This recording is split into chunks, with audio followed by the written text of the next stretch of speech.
Party like a rock. Party like a rock star. Party like a rock. Hello, fellow tamers. This is your King Willick speaking, and we're picking up a new quest if he would stay still. Why do they keep doing this? Shake off the Boltmons. So, we have to take on, defeat the Meramon, defeat Meramon leaders. Well, this is not how you shake off a Boltmon. But okay. So we gotta come down here past the Gyromon, and we're going to go to the next room after that to do the Meramon things. And what they want us to do after that is beyond me. I believe I'm going the right way. Monsters, Meramon.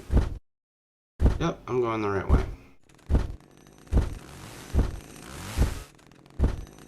So as you can see, I can barely see the arrow unless I do this. So, yeah.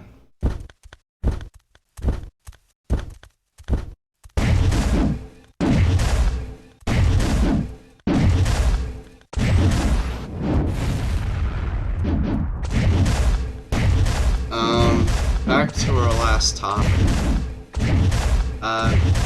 So yeah, most of the population around the world has seen the global names in the universal language, which is, from what I heard, was English.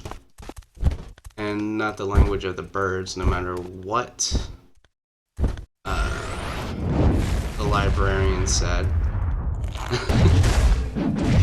If you haven't seen the librarians, forget about what I'm talking about. But anyway, so yeah, the universal language is indeed, or in fact, English, and Australia, England, and so on and so forth probably seen the English versions of the movies and have been wondering what the issue was of translating names into English. So far, it's been like everything you read in here is just like reading a Yu-Gi-Oh card. They're not really clear on descriptions, so most of the experienced tamers has to go on explaining things for the newer people, for the newer players. And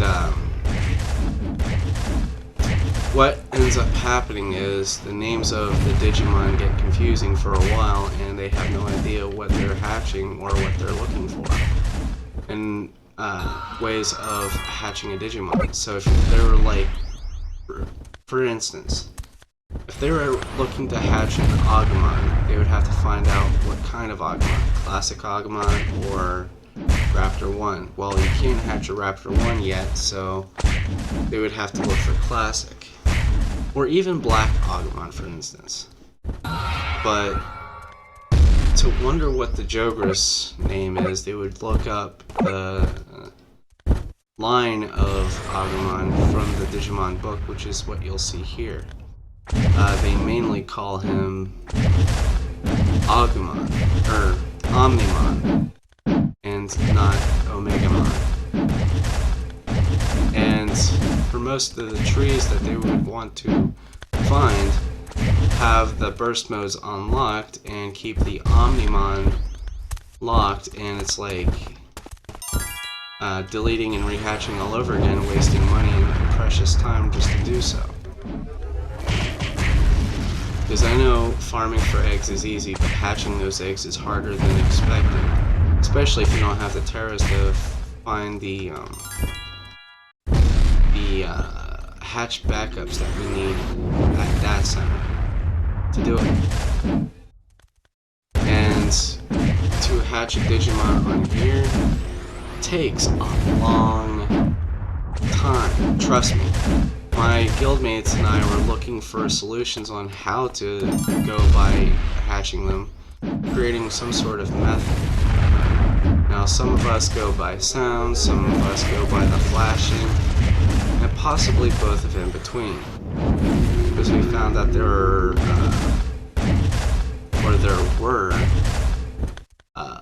linked abilities to a successful input. However, due to the circumstances, has a flip coin effect to coming down to luck. And that means it's not entirely perfected, it's more likely just luck and not skill just yet. So we're still running up the numbers of trying to get it all sorted out. And if you're wondering what I'm talking about, it's just like having the input put in on a signified bleep, like depending on the sound or the flashing or maybe both of in between. No matter if they actually bring that hatching program from KDMO over to GDMO, they're still not going to make it any easier for us to hatch them, because the whole perfect and imperfect meter selection is not going to do us any good either. In fact, they don't want to help us at all. They just still want to make it complicated.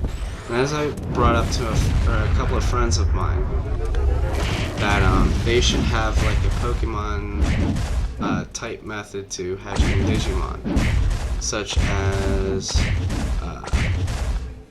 just letting us hatch it 100%, no matter if it's 3x5, 4x5, or 5x5, or if it's even a mercenary drop, because the whole ordeal of just, you know, hatching Digimon without a success rate just won't be possible. Well, it would be possible, but for them, they just won't do it. It's always got to be complicated, and I don't know why it is with it, or with like everyone, but I like it simple.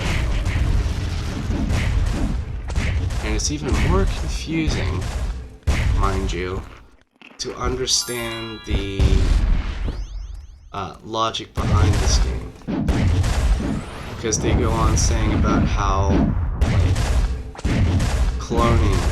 how cloning works, and there's a percentage on a perfect cloning or on bad cloning, because if it doesn't max out by the ladder, it maxes out by the percentage. And if it's not past 100%, it has to be reset. And that's what the reset pill is for. And I figured after hearing that, you might as well buy a stack of reset pills in order to find out if you can get past 100. So ever since they started charging us for cloning, we had to make over 2 tera to start the process. And according to some of our sources, if we started with mega clones, it would all be perfect cloning. With backup discs, mind you. I wonder what my dog's barking about. So, with reinforced, it's only successful if, or 100% guaranteed if successful. If it's not successful, it goes back down a bit. So that means you'll lose the cloning that you did before that insert, and then you'll have to start all over again.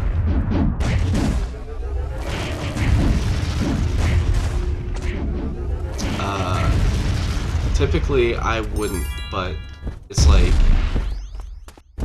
I have some mega clones or reinforced in my storage, but the problem that I'm having is getting my discount, or backup discount up some so I can actually get it to perfect status. I think we're almost done with this quest. We just need to take down 2 more leaders. And these guys, being data, being difficult, even though I'm not getting hit, it's still difficult. Burn, baby, burn, burn. Burn, baby, burn. burn, burn, burn. Ooh, what a hit. Haha, critical.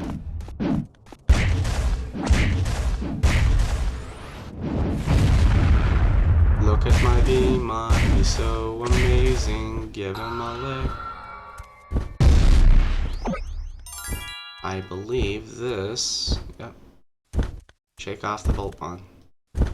So with this quest done, my fellow tamers, this is your King Willix speaking, and we will see you again in the next video.